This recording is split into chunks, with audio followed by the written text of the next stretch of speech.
Hi, I'm David with EV World News. We talk about electric vehicles, green energy, and the stock markets. And I'm back today with our founder and chief editor, Bill Moore. How's it going today, Bill? Hey, I've got power. Yeah, powers plus, internet's a plus. Plus, Man, internet's a plus, and then we even got the audio working. So, no, we had earlier this week, the temperatures were 80 degrees and 70 degrees. The very next day, we had a blizzard. I'm still looking at the storm out here. It was blowing like crazy. I think we had at least 70,000 utility rate, customers had lose power, us being one of them.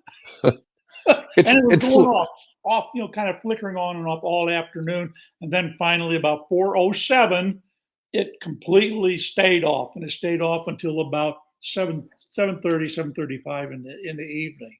So yeah, I'm happy.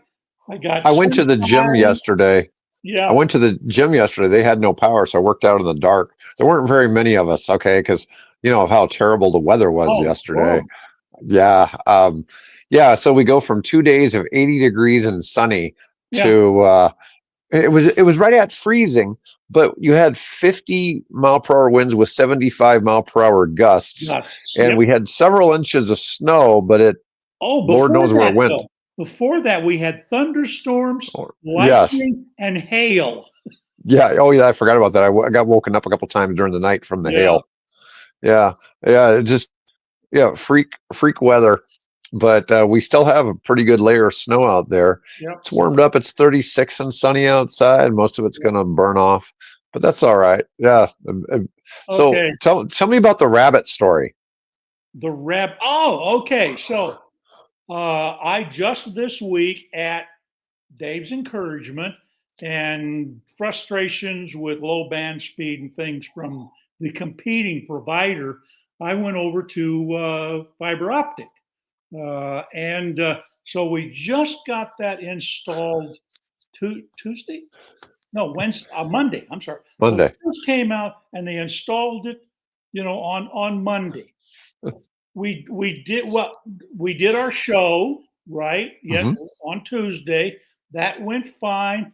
And a couple hours later, we suddenly have no nothing, no internet, nothing, zip.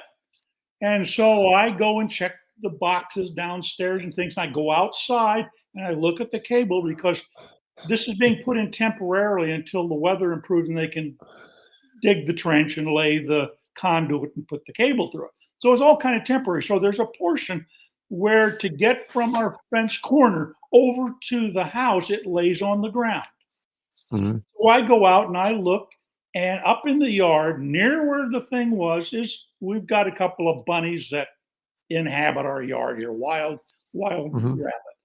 And I look, I thought, oh, surely, because the technician said, well, we've had problems with squirrels, chewing on them. Turns out that I called up and surprising, they had a guy out here in half an hour, which is wow. I don't want to advertise the name because we're not being paid, but Right. Yeah. No, I've been impressed with them so far. Yeah, but that wascally wabbit you that had. rascally rabbit had chewed through the fiber optic cable. Yeah. One day I after I had it installed, I had it, had to have him come back out and rerun wire. He said, "Well, I can't really splice it. I have to run new wire." So he did that, and then we're back up and we're running. And of course, then we lose all our power at 4 in the afternoon yesterday. And I'm running, and so I figured out, because once you get this little glitch, sometimes the break in the power, whatever that's called, a spike or whatever happens, sometimes that's enough to turn off the modem and the router. So I thought, what I'll do is I went down and got one of my really long outdoor extension cables and ran it from the UPS that powers my desktop computer downstairs and plugged into one of the things, ran over and then plugged in the router and the modem into that. So then when we lost power, I still had internet for, I don't know, well, after talking about an hour later, the power came on. So I was able to keep working, but, it was an interesting day. Yeah. Oh, I suspect it was. Yeah, you just never know.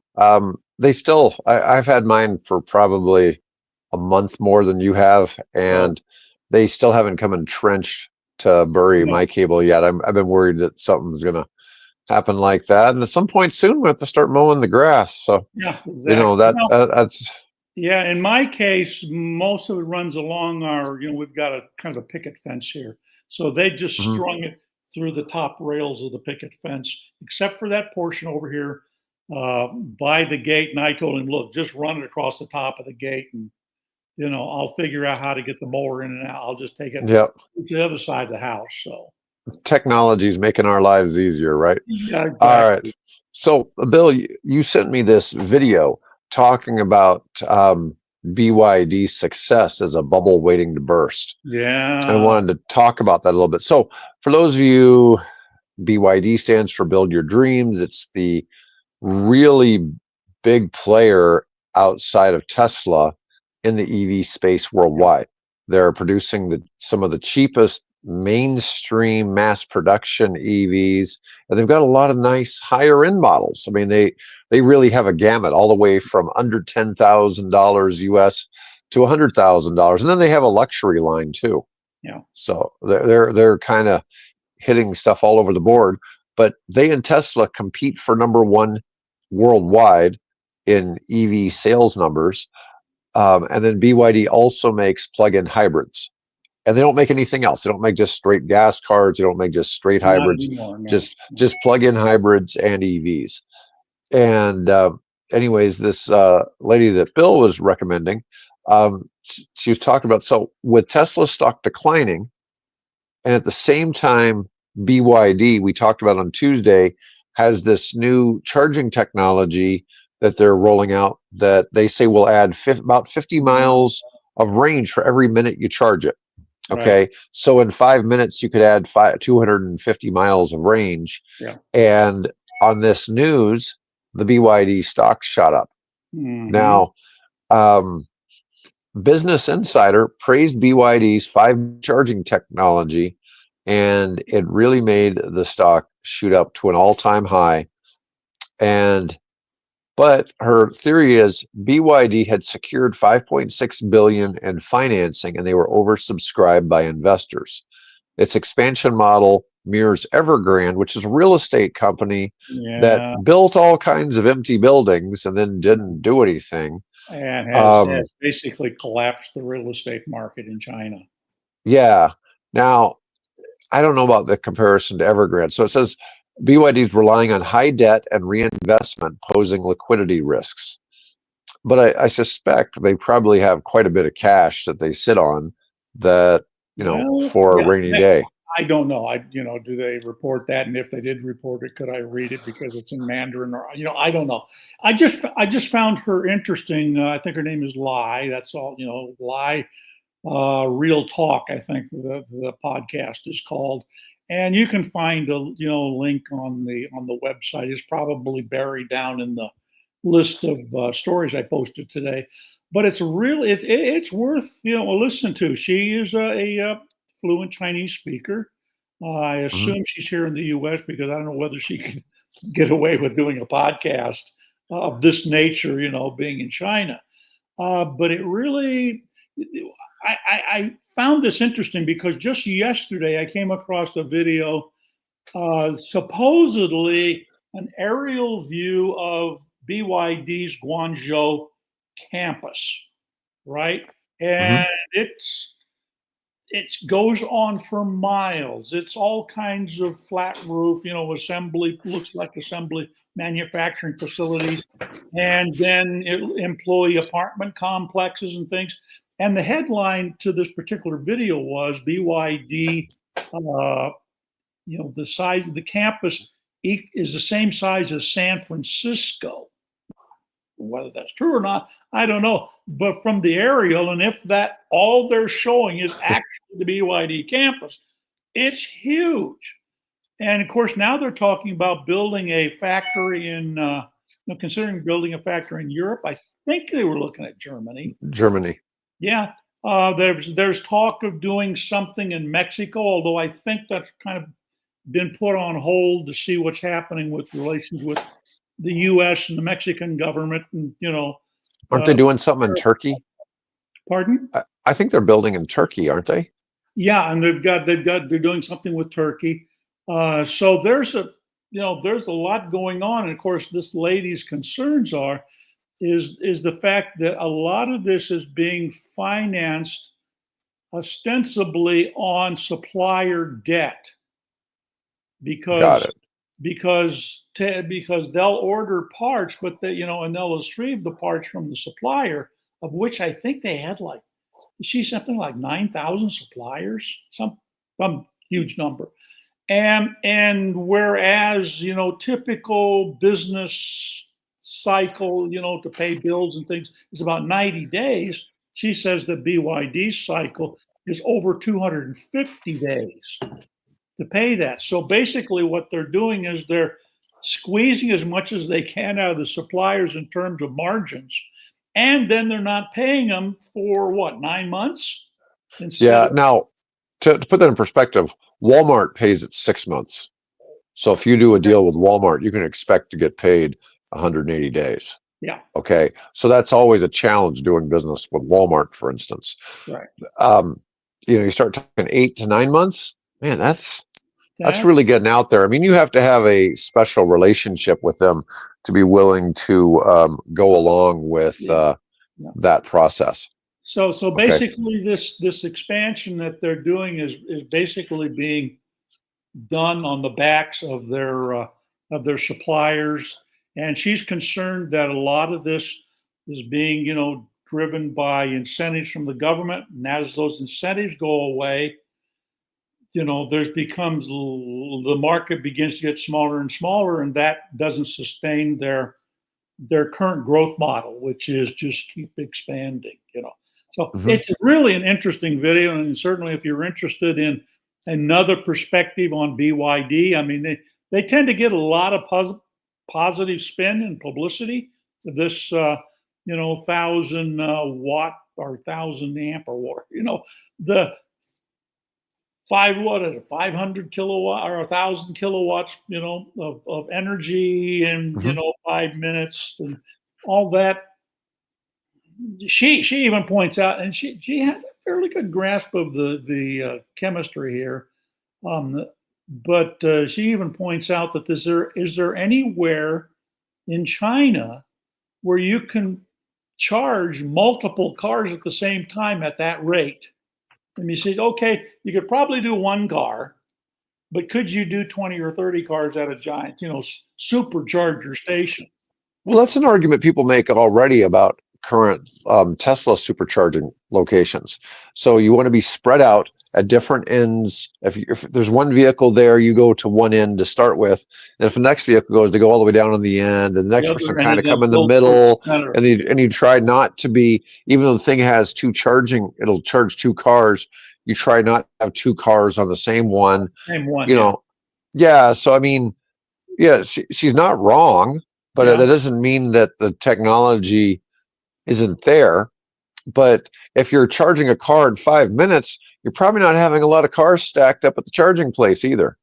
well, that's true too. So, Okay, so there's a difference when it's taking 40 minutes to charge a car and you're filling up the place with cars waiting to charge than getting them out of there in 5 minutes. So that's a big difference there too. But she's also talking about you know competition. And this is one of the things, like Tesla's having some sales issues, and I guess the big one to me is always the Model S, which was their first one. But there's a lot of cars now that are out there to really compete with the Model S and the same price tier and stuff like that. right. When you get down to the Model 3 and the Model Y, your competition's a little shakier. Okay, there may be capability, like you can build the Volvo, EX30. Okay, it's cheaper, right? But it's also smaller. So there's a lot of things you can do Right. in there. But she's like saying, you've got mid to low end BYD models face competition from local brands like Chery. Well, yeah, I mean, there's 100 Chinese EV manufacturers. I mean, they're Hmm. going to face that. The high end models struggle against Tesla and Neo due to weak software and smart driving capabilities. Well, they don't they're trying to make something that's similar, but nobody really argues, would you, for the same price, you'd probably buy a Tesla, even if you lived in China, because it's got a higher perceived Yeah, value. and that's a point that she makes. She takes and runs a comparison between comparable BYD and Tesla models, and she notes the fact that as far as the Chinese people are concerned, the Tesla models are quality than the BYD models. Yeah, I've heard people talk about a BYD feels a lot more like a Toyota. And that's who they're trying to compete with. So they're not really worried so much about, she's trying to compare them to other EV makers, and Toyota's trying to, I mean, I'm sorry, BYD CEO says right out, we're trying to compete with Toyota. We could care less about the other EV makers. Well, are, Yeah, are and I that, guess are they? She has a guy. She has a video on there of a gentleman who, whether she just said, well, he's not really a mechanic. I gather he's a engineer and evaluator or something like that. So mhm. supposedly he knows cars, and he's talking about the differences between the BYD car that he's looking. Maybe he's the Chinese version of Sandy Monroe. I don't know. But anyway, so he says there's this difference and this difference and this difference and this. He says, for example, he says the battery protection pan under the Tesla is metal. The Mhm. same battery protection pan under the BYD car is plastic. And there's just things like that. He's talking about the different cells and the arrangement and how long those batteries will last. And so again, it's interesting. It might not be a you know totally accurate perspective on on the two brands, but it's certainly interesting and gives you another perspective. So No, it sure does. And I guess one of our arguments was that BYD benefits from significant Chinese government subsidies. And if the subsidies decline, then their sales could plummet and mirroring Evergrande's collapse. yeah, So I guess it's one of those things. They've got Warren Buffett as an 8% owner. I mean, I'm sure that well, there's I'll, probably I'll some ask him. things he's looked I'll at. ask him about that this spring. There you go. They Yeah, won't let me within 10 feet of him, so 100 feet you up. yeah. The bottom of my Solterra looks like an armored vehicle. Yeah, Yeah, I think that's pretty true of a lot of stuff in the EV space because you don't want any damage to the batteries, right. obviously. Yeah, But anyways, I mean, it's an interesting perspective on BYD. It's not one of those stocks I recommend because it's a Chinese stock of people investing in because you have manipulation from the Chinese government. yep, So it's something that can have unusual market conditions yeah. compared to American stocks. And I've even seen people debating, should we kick all the Chinese stocks that are on the New York Stock Exchange, like NEO?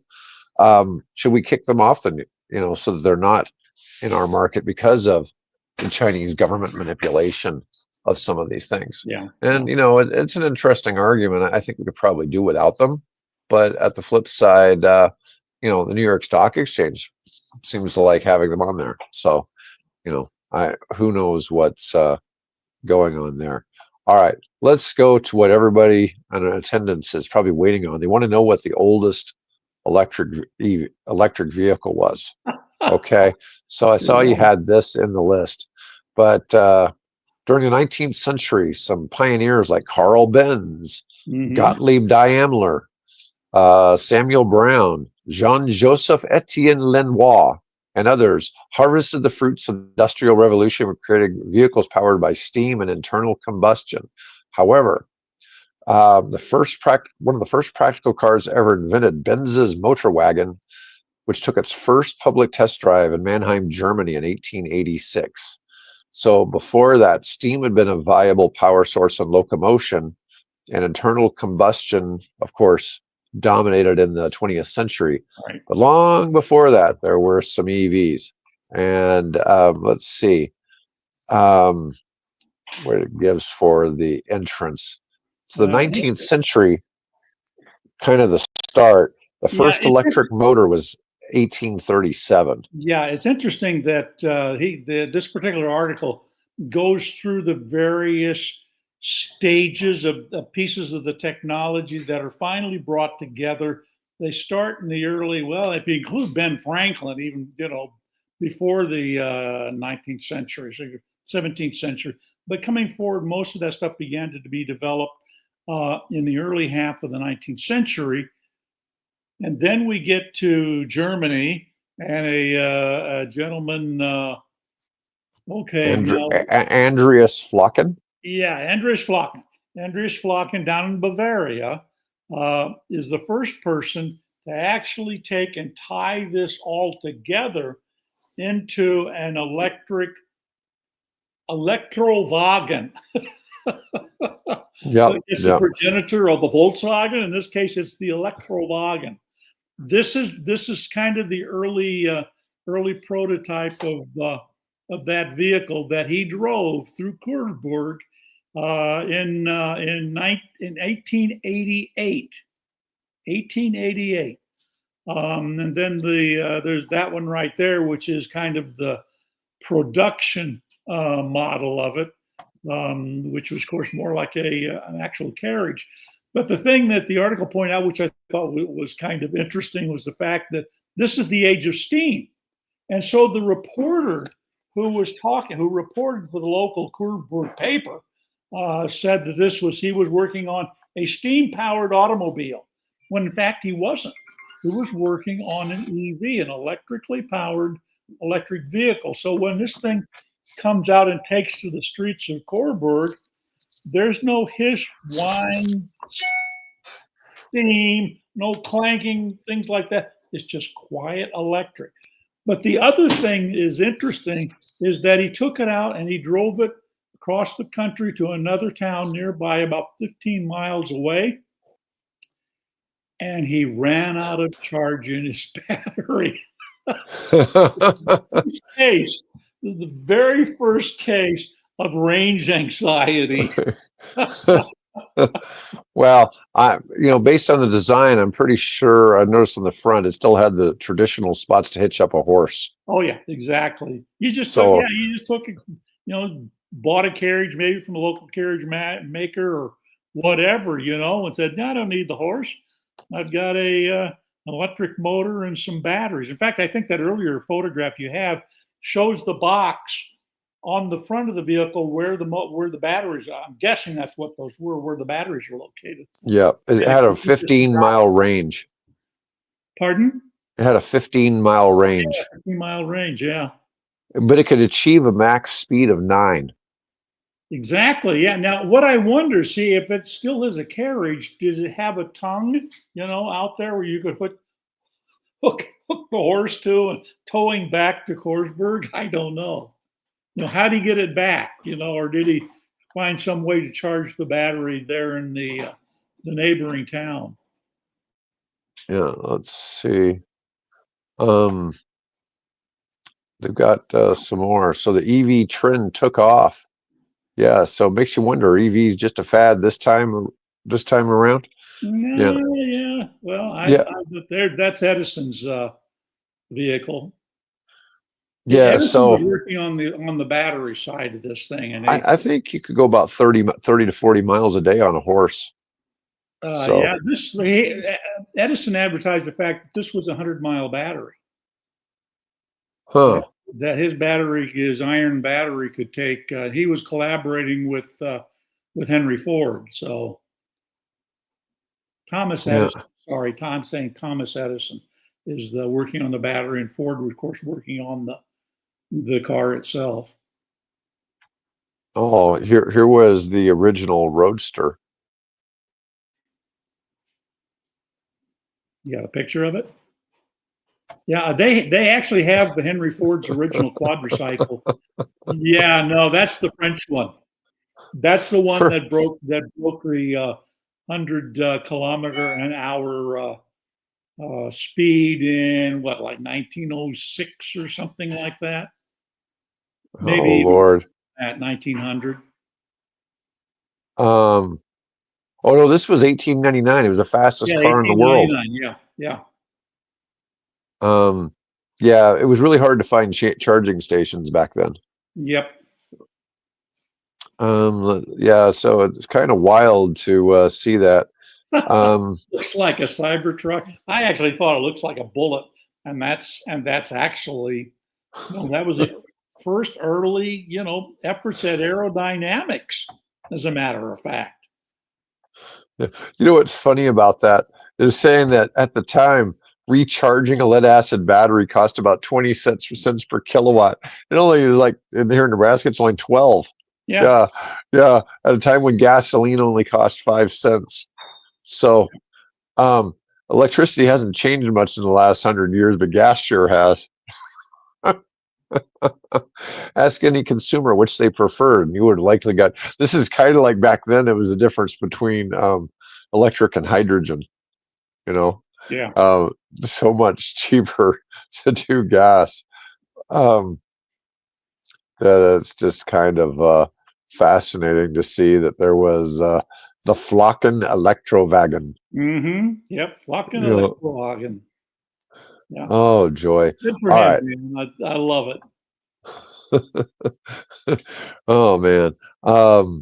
Let's oh, did you look at the article about the judge ruling that 9 major companies lied to the public about their Yes, yes, I climate did. Yeah, impacts? All yeah, right. yeah, Fraudulent marketing scheme, the yeah. judge alleges. Now, this is in Puerto Rico, it looks like. Mm-hmm. So, a preliminary ruling came down from U.S. Magistrate Judge Hector Ramos Vega in San Juan in February. The next step is the federal court. So, 9 oil companies, including Exxon, Chevron, and Shell, face a lawsuit in Puerto Rico based on an accusation that they suppressed clean energy initiatives and misled the public about the dangers of the changing climate. 16 municipalities in Puerto Rico filed the federal lawsuit against a dozen dirty fuel companies, accusing them of a fraudulent marketing scheme to convince people that their products had no effect on climate related weather events like deadly hurricanes Maria and Irma that ravaged the island. Yep. I suspect this will probably go nowhere. Okay. I think it's really difficult to prove climate science. There's just too many arguments that are really valid either way that I think it's just really hard to pin stuff on this to the point where you can claim a preponderance of evidence and even in a civil court. Now, when it came to like You're coal, probably right, but I would tend to disagree with you. I think there's well, so when we look at coal, okay, so coal absolutely, there's plenty of proof that coal kills people, around the coal yeah. factories. And so they've had to really clean that up. And so there's been So massive we created improvements clean in coal. the 50 years. Yeah. Yeah, clean coal is a bit of a misnomer, but it's certainly cleaner than it was 50 years ago, right? And I mean, probably by 80% cleaner than it was, but it still, has its negatives. Um, but I think trying to show that the hurricanes were caused by the oil industry, I think is very difficult to. Probably we've known for a long, long time that burning of fossil fuels puts not only various toxic pollutants into the air, of which there's a Mhm. long list, it also puts CO2 into the air, which increases the concentration of CO2, which increases the greenhouse effect. I mean, we've known that for a long time. And even the oil companies recognized that in the 60s, that Mhm. their engineers told them this is an issue we should be concerned about. And of course, management said, nah, just ignore it. So there's evidence that goes back a long time recognizing the fact that taking that, I like to. There's a guy named Tom Hart. I don't know if you ever listened to him or not. But he's a radio commentator, and he's written a book, and it was called, I think, something like "The Days of Ancient Sunlight." And he makes the comment that all of the energy that we are burning today, be it fossil fuels, be it coal, be it wood pellets, right? All of those combustible fuels started off as sunlight. And it got concentrated in plants or got concentrated in animals, it got concentrated in algae, whatever. And then over periods of time, that got compressed and compressed and compressed and finally turned into the fossil fuels that we know and love today, be it coal. I did an interesting thing with last week, actually, with one of my favorite AIs. And we were chatting about the length of time it takes to create these various energy sources. So a wood, if you're going to burn wood, typically wood takes 50 to 200, 300 years for it to mature enough to burn. So we're talking basically decades to a century or more. Then you take a look at peat, which, of course, if you're, about Ireland, they were always, in Scotland, they didn't have a lot of wood that got used up, so they went out and cut peat. Well, peat would take thousands of years on a time scale, from hundreds to thousands of years on a time scale to get to the point where it can be used to heat their crofts, their little houses.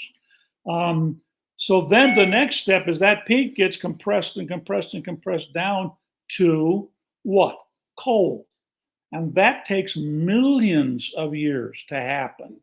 And then the final ultimate one is, of course, petroleum. And that literally takes hundreds of millions into billions of years to make. But it all started at some point as sunshine, as sunlight, as photons coming through space from the sun, hitting the earth and creating plants and animals and so on. So what we're doing now, when we're taking that energy, be it petroleum, be it coal, be it peat, right, or be it wood, we're taking what has taken unimaginable lengths of time, and we're suddenly combusting it and throwing all that material back into our atmosphere that was created over aeons and aeons of time. We're putting it within the blink of an eye back in the atmosphere. That has to have an impact on our climate. There's no way around it. I mean, it's a reasonable argument. It's just, thank you. Yeah, well, I'm just saying. But anyways, it's interesting to see. No idea where this is going to go, but they're trying to claim that these were responsible for the two really bad hurricanes that hit Puerto Rico recently. All right, let's talk about aviation. We got kind of a short article: the hidden danger in eVTOL flight, spatial disorientation. Do you want to talk about how spatial disorientation works, Bill? Okay. So the point that they're making there is that one of the things, and this is sort of true in large airline simulators, but not to the same extent. In a large airline simulator, going into the replica, the forward part of an aircraft, and it's on various types of pumps and levers and hydraulic jacks and things, and you can sort of simulate in that the movement of that aircraft, but it's never quite the same as what you would expect from real flight. And this becomes exaggerated now when you're trying to learn how to fly these new electric vertical takeoff and landing aircraft, because they have the ability to make these sudden shifts and movements, which the human body and our balancing system isn't able to keep up with, because basically what's happening is you've got little hairs in your ear that are kind of moving around, and that's what's sort of giving you the sense of balance. So their point here is that we need to very carefully train people, and they need to create, if you will, dual control versions of these aircraft, so that a pilot can have another pilot with them and they can get adapted and learn how to respond to these potential rapid changes in, direction and velocity. Otherwise, the human body gets thrown off, and that cannot be a good thing. Now, what happens? Some of these are being developed that are autonomous. So there's EHang over in China, and I think there's some other companies here in Europe and the U.S. that are developing autonomous vehicles. You don't need a pilot. You just, Right. I think Whisker is one of those that's being developed with Boeing, and it's just you're a passenger, and the pilot is a robot. Circuitry in the aircraft. So I'm sure they're going to have to learn how to program that thing so that it doesn't make any kind of abrupt changes, because that's going to disorient the passenger and they're going to be vomiting all over the place. Oh, Lord.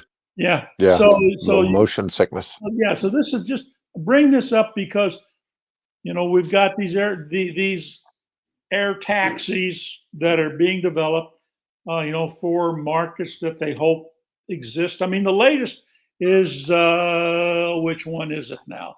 Archer, I think, has done a deal with Virgin Atlantic to operate routes out of London to various cities around the southern part of England, so that you don't have to take a Uber or wait for the train or whatever.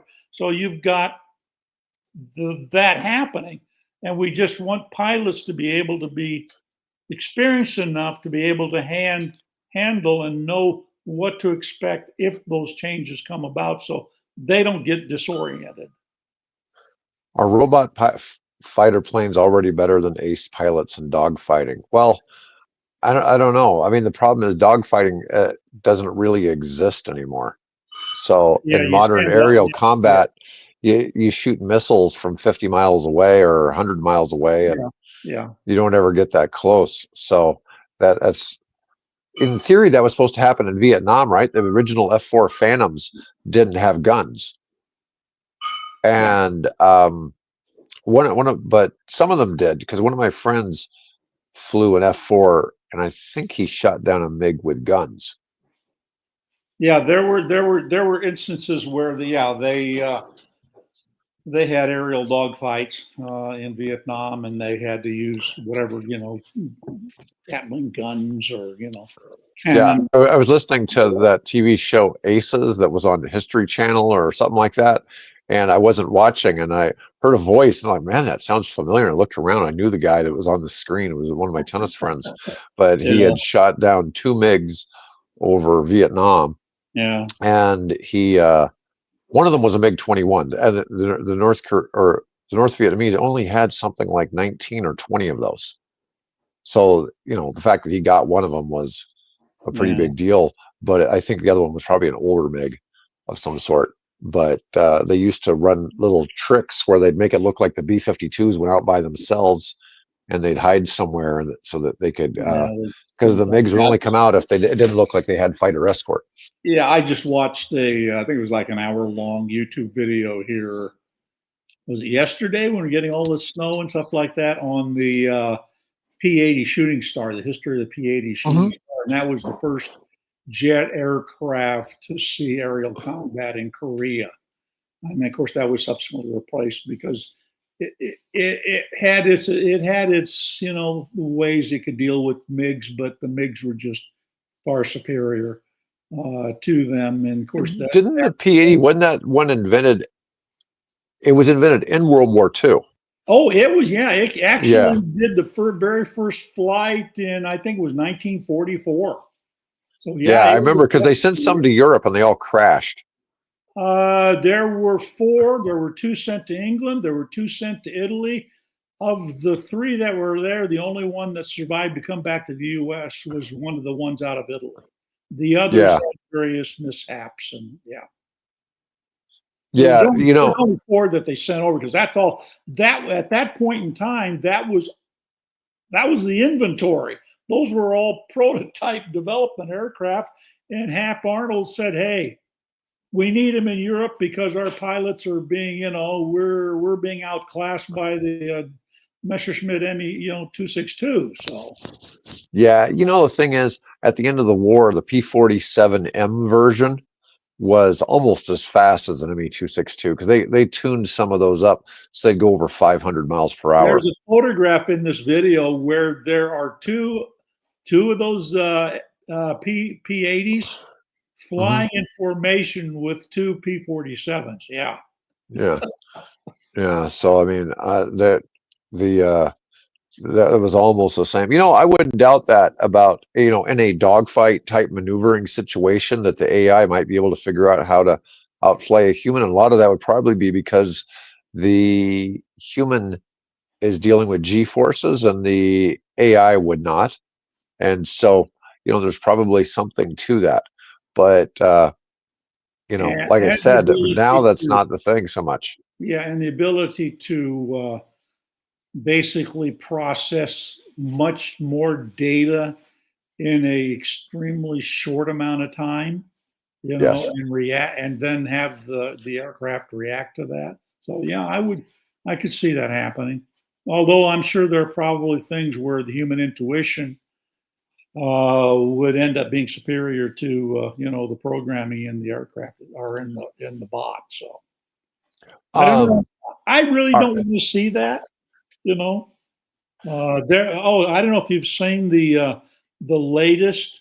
And I don't know whether it's real or whether it's been animated, using CGI. But the Boston Dynamics robot, humanoid robot, it is frightening. Oh yeah, I've seen some of them. They're using it to go out and shoot guns Oh and well, no, and not do that. hand-to-hand combat. That particular video that I saw was all CG. But this is a supposedly Boston Dynamics, and it is doing bodily maneuvers and handsprings and stuff that even the best human would have difficulty doing. It's phenomenal. Yeah, some of that stuff the robots are doing now is really amazing. Yeah, All right, so let's move on. The Insurance Institute for Highway Safety yeah, every year upgrades its standards. Now, that doesn't mean that if you have an old safe car, it's not safe anymore. They keep saying there's new stuff coming out every year and keep raising the bar on vehicle safety. And so this is very interesting. They got their safest cars you can buy in 2025. Okay. And this is kind of interesting because there's some notable cars missing and some that are surprisingly yeah, in here. yeah. So the safest small cars, this is small cars, are the Honda Civic hatchback, the Mazda 3 hatchback, and the Mazda 3 sedan. You don't hear much about Mazda. I couldn't tell you the last time. I mean, there's not a whole lot of, there's a couple of Mazda EVs that have been kind of nothing Yeah. burgers. Um, but you don't see much about that. So that's in the small cars. Go up to mid-sized cars: Honda Accord, Toyota Camry, Hyundai Ioniq 6. So we got one Mhm. EV there. On EV, yeah. The out of the three, these supposed to be the three safest. Okay, we don't know what comes in fourth, fifth, or anything like that. Now, when we get to the safest mid-size luxury car, there's only one brand. It's the Mercedes C-Class. Hmm. Okay, there was no other vehicles. Apparently, the C-Class stood out all on its It's in own. a class of its own. Yeah. It's in a class of its own. All right. And I've seen that in the past. That's one of the big things Mercedes has always pushed safety. They used to have that cool commercial showing the G-Wagon with the dummies slam into a brick wall and go right through it, and the dummies kept on driving outside the factory. They busted through the factory wall, and Yeah. the dummies drive off in it. Um, Let me see. Now, the safest small SUVs. Now, there's a whole bunch here. This is kind of funny. Small SUVs: the Genesis GV60, Honda HR-V, Hyundai Ioniq 5, Hmm. Hyundai Kona, Hyundai Tucson, Mazda CX-30, Mazda CX-50, and the Subaru Solterra. So there you go, Owen. You probably like to see that. What's funny is what vehicle is the same as the Subaru Solterra? The Toyota Busy Forks? It's Mm-hmm. not on the list. Yeah. Yeah, so something is different there. Um, Mid-size SUVs, um, the Mustang Mach-E. That's nice to see that. The Hyundai Santa Fe, if built after November 2024. Yeah, I thought that's interesting. Is you wait till you get to the Rivian. Oh, okay. The Kia EV9, the Kia Telluride. So Hyundai and Kia doing pretty good on this Doing list. really good. Yeah. Um, Mazda CX-70, including plug-in hybrid. Mazda CX-90, including plug-in hybrid. And the Nissan Pathfinder. I didn't even know they still made the Pathfinder. Maybe they just brought it back. Mid-size luxury SUVs. BMW X5. That's kind of always been on the list there. That's always been a real safe vehicle. The Genesis electrified GV70 and the gas G70, if it was built since April of last year. The GV80, the Lincoln Nautilus, Mercedes-Benz GLC and GLE, Volvo XC90. Now we get to large. The safest large SUVs you can buy are the Audi Q7, Infiniti QX80, or the Rivian R1S if built since August of Yeah. 2024. Yeah. Man, that's really getting specific. What changed? Yeah. Yeah, and pickup trucks, there's only one, the Toyota Tundra. Huh. Yeah, so there was no Teslas on the list. Now, No. previously, the Model Y has been listed as the safest car on the road, and so it makes you wonder, what's changed there, right? So there was no Teslas included in this In the list. Yeah. in the list, which is really odd because it's for quite a while it's been considered to be the safest vehicles made. It's not saying that Teslas aren't safe, just saying that somehow these vehicles are even safer. Aren't meeting the older Teslas aren't meeting the standards that IIH is. That, by the way, that's International Insurance Highway Safety, I think, is Yeah, that what the acronym is. Yeah. yeah. But anyways, all right. Well, Bill, that's all we got for today, folks. I appreciate y'all chiming in, Thank and you for coming in, Owen. Yeah, appreciate it. yeah, and Paul. But anyways, we will be back on Tuesday next week, and hopefully we'll have power and internet and all those useful things Yeah, that help to exactly. make Don't this have the show rat work. chewing through the cable again. All right, folks. Have a